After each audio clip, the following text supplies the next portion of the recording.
Pay attention, y'all. They have to let us know first before they can do anything to us. That's heavenly rules, right? That's how God laid it out for these little demon mother. They can't with us without letting us know that they're about to. Then let's go to the date he actually died on, which is July 20th, which is the 201st day of the year. Yeah, can anybody tell me why the Cosby Show ran for a total of 8 seasons, equaling 201 episodes? Kind of going through a period. I was having a struggle with hopelessness. Oh, okay. And it was just really, the world is just in a dark place. Yeah. The Cosby Show ran for a total of 8 seasons, adding up to 201 episodes. And there was a warning Eddie Griffin once gave Malcolm Jamal Warner in private, not in a flashy interview, but behind closed doors, that he was too clean for this industry's game. Malcolm is now gone, found drowned in the ocean during a trip to Costa Rica, but from the start, the circumstances were suspicious. Initially, the public was told he died a hero, saving his daughter from a deadly riptide, a headline repeated across news outlets, social media, and celebrity magazines, stating he was pulling his daughter to safety when tragedy struck. Yet the story quickly changed. Reports claimed his daughter had not even been in the water when he went under, and his wife had not been there either. We are asked to believe he brought his 8-year-old to swim at a notoriously dangerous beach with no lifeguards, warning signs everywhere, and waves capable of pulling grown men under. If his daughter was never in the water, does that mean she was left alone on the beach while he swam? That would go against everything known about him. He adored his family, prayed for a daughter before she was conceived, spoke her into existence, and cherished her daily. From the moment she was born, he approached fatherhood with maturity and an understanding of male and female dynamics, knowing the father sets the tone for a daughter's upbringing. Meeting his wife through a mutual friend, he never doubted their relationship. In nearly 10 years together, they had never had a fight, an argument, a raised voice, or a harsh word. He often said if he were to have a child, she was the person he wanted to raise one with, and his wife and daughter were the greatest parts of his life and his best decisions. In his final interview, weeks before his death, he could not stop speaking about them, calling them his whole world. This makes the events in Costa Rica even more puzzling, especially considering Eddie Griffin's earlier warning.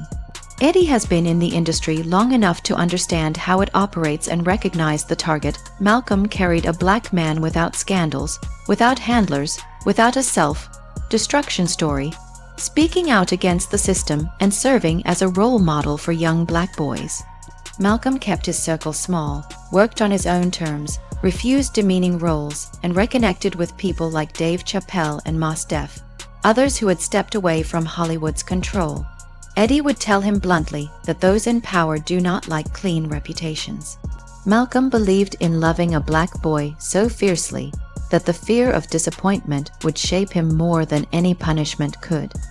After Malcolm's death, many began echoing Eddie's concerns, noting how the media avoided direct truths. Immediately after the news broke, the story was simple. Malcolm and his daughter caught in a rip current, fighting for their lives until tragedy struck.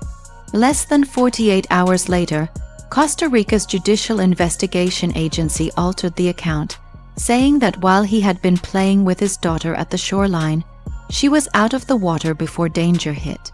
With no lifeguards or rescue boats present, Malcolm and a friend were swept away. The friend survived, Malcolm did not. Early reports claimed a man tried to save him and almost drowned, but the revised account claimed several people pulled Malcolm from the water, without identifying them or explaining how. The confusion deepened when officials stated that 3 tourists, all doctors, were on the beach and saved the other man, but somehow could not save Malcolm.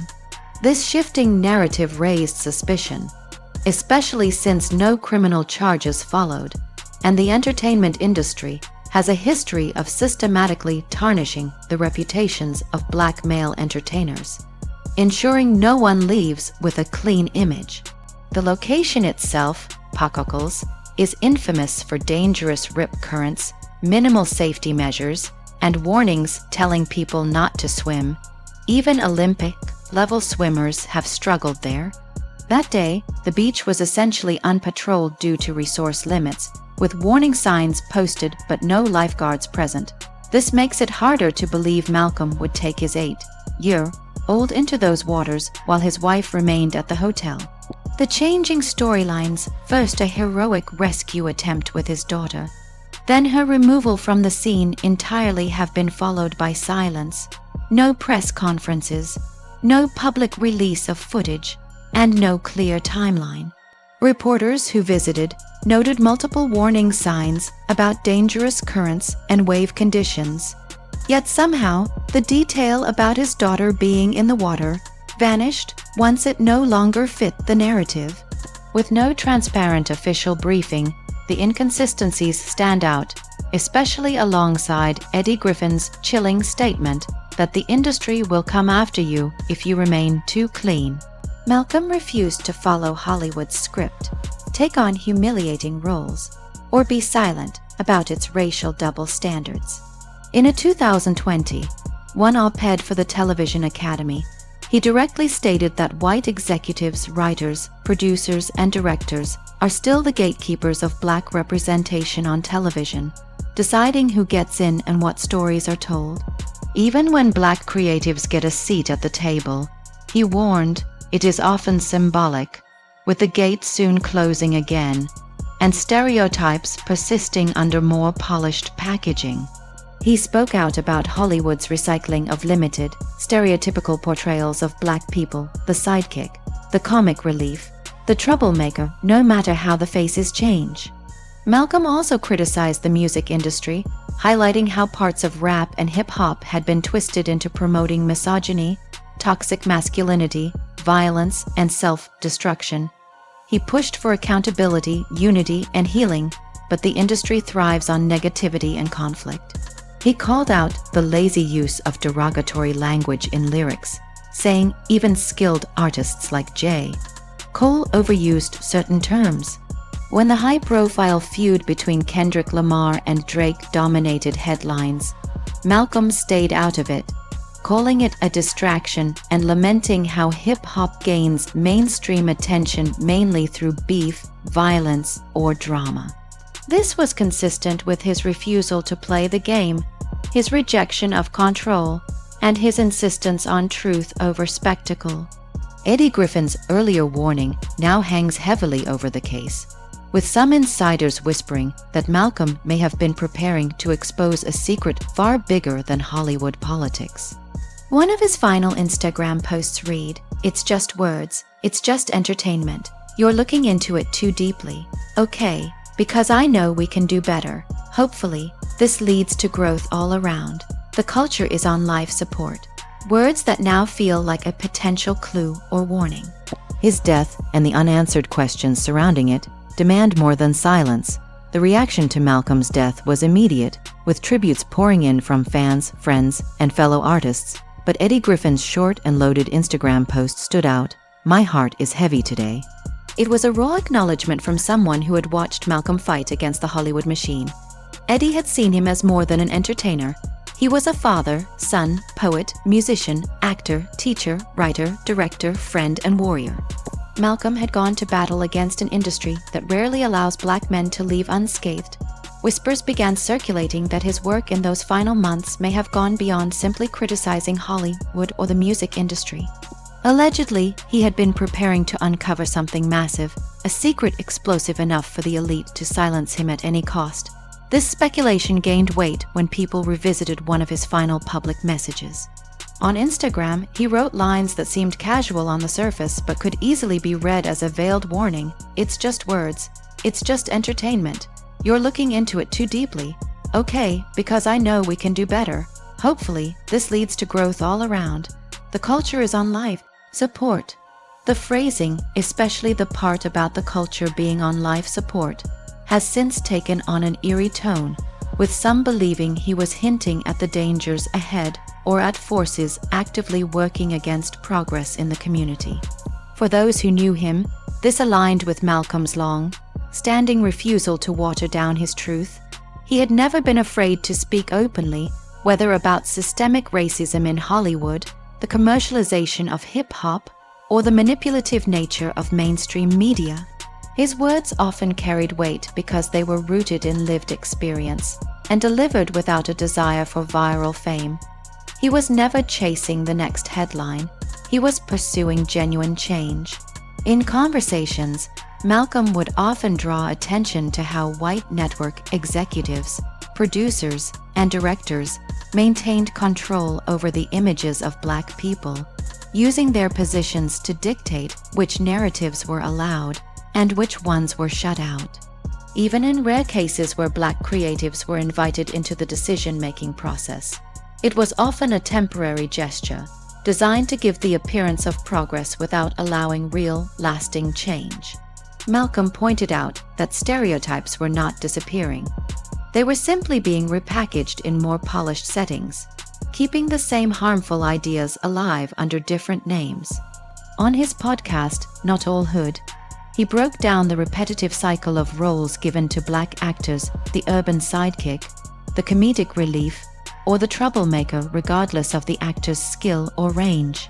He criticized how the mainstream rarely allowed Black stories to exist outside of narrow boxes, even when there were endless other narratives worth telling. His criticism extended to the music industry, where he saw how certain themes: misogyny, toxic masculinity, violence, and the glorification of self-destruction were not just present but actively pushed to the forefront. He believed these narratives were being weaponized against the community, turning art into a tool for division and control. Malcolm wanted hip-hop to reclaim its power, to be a source of unity, pride, and healing, rather than a breeding ground for drama and negativity. He often called out the overuse of certain derogatory words in rap, noting that even highly respected lyricists fell into the trap of low-hanging fruit instead of pushing their creativity further. While he admired artists like J. Cole for their skill, he admitted he had stopped listening because of the constant repetition of certain terms. When the massive feud between Kendrick Lamar and Drake captured the internet, Malcolm stayed completely out of it, seeing it as another distraction that took attention away from real issues. He expressed sadness that hip-hop seemed to only capture mainstream attention when it was linked to conflict or controversy. This refusal to participate in the circus set him apart, but also, perhaps, made him more of a threat to the status quo. The clean image Eddie Griffin had warned him about was not just a personal choice. It was a quiet rebellion in an industry that often rewards scandal and punishes integrity. Malcolm's ability to maintain a career without compromising his values showed others that it was possible to stand firm, but it also put him under a spotlight that comes with risks. In the wake of his death, every detail about the events in Costa Rica has been scrutinized, and the shifting official accounts have only deepened suspicion. At first, the story was framed as a tragic yet heroic moment, a father sacrificing himself to save his daughter from the ocean's deadly pull. Then, within 2 days, officials claimed the daughter was never in the water at the time of the incident. The absence of his wife on the beach that day raised additional questions, given the known dangers of Pococles, a beach infamous for its powerful rip currents and lack of lifeguards. Locals and experienced swimmers have long warned visitors to avoid swimming there altogether, and the area has been studied as one of the most dangerous coastal spots in Costa Rica. Even trained athletes have been caught in its pull. That day, the beach was largely unpatrolled due to limited resources, with warning signs in place, but no active enforcement to keep people out of the water. The original claim that one man tried and failed to save Malcolm was replaced with a version where several people pulled him out, and then again with a statement that 3 tourists, all doctors, were present, saving another man caught in the same current but unable to save Malcolm. None of these rescuers have been named, and no consistent timeline of events has been provided. The lack of a public, transparent briefing from authorities has allowed rumors to grow, with many feeling the truth is being buried under conflicting narratives. The most unsettling part is how quickly the focus shifted away from the initial version of events, erasing the daughter from the scenario entirely once it no longer fit the official story. It's a silence that feels intentional, as if the less people know, the easier it is to close the book on the matter without further scrutiny. The warning signs that greet visitors to Pakokals make the whole situation even more difficult to accept. Large boards warn of currents year-round. Surfers are given alerts about dangerous wave conditions, and information on surviving rip currents is displayed prominently. This means that any person entering the water would do so fully aware of the risks, especially someone like Malcolm, who by all accounts was a careful and protective father. The idea that he would ignore these warnings with his 8-year-old child present is hard for many to believe. Each new twist in the story seems to pull the truth further away, and the absence of concrete details has left space for theories about whether his death was truly accidental. For those who had followed his career, the inconsistencies are not just frustrating. They are chilling in light of Eddie Griffin's earlier message that the industry will come for those who stay too clean. Malcolm's record of speaking truth to power, refusing demeaning roles, and rejecting the toxicity often pushed through music and media had already placed him in a rare category. That kind of independence is not celebrated by those who profit from control. With his passing, what remains is a complex mix of grief, suspicion, and the lingering question of what he might have been about to reveal. For now, what's clear is that the story of Malcolm Jamal Warner's final days is far from settled, and until there is transparency, the doubts will only grow stronger. The unresolved questions surrounding Malcolm's death linger, not only because of the contradictions in the official narrative, but also because of the life he led and the principles he refused to compromise. His entire career was defined by a quiet but firm resistance to playing into the roles and stories the entertainment industry tried to force upon him. He was never loud about his defiance, but it was deliberate and consistent, whether that meant turning down offers that would demean him, publicly challenging the gatekeepers of representation, or openly discussing the harmful stereotypes that had been dressed up and repackaged as progress. He was aware that Hollywood thrives on control, thrives on dictating not just what images are seen, but who is allowed to be seen at all. And he refused to be part of that system in a way that compromised his dignity or message. This same unwillingness to bend carried over into how he spoke about the music industry, where he criticized the glorification of violence, misogyny, toxic masculinity, and self-destruction. He understood that the narratives being pushed in mainstream rap and hip-hop were not accidental. They were profitable to those in power and damaging to the communities they were marketed to. He called for accountability, for healing, and for a reclaiming of the culture's true potential, knowing that the industry was unlikely to reward such a stance. His refusal to participate in meaningless public feuds, such as the widely publicized conflict between Kendrick Lamar and Drake, further set him apart. To him, those spectacles were distractions from deeper issues. Yet they dominated headlines and public attention, pulling focus away from the systemic problems he wanted to address. This clarity of vision, coupled with his clean public image, was exactly the kind of combination Eddie Griffin had warned him about. In Eddie's view, the industry does not tolerate those who remain both principled and unscathed, because they are harder to control, harder to manipulate, and harder to discredit. That warning now echoes louder in the wake of Malcolm's death, especially given the lack of transparency surrounding what happened at Pakokals. The changing versions of events, from the initial claim of a father saving his daughter, to a scenario where she was never in the water, to the introduction of unnamed rescuers, and finally to the mention of 3 tourists who were doctors, have only fueled the belief that the truth is being obscured.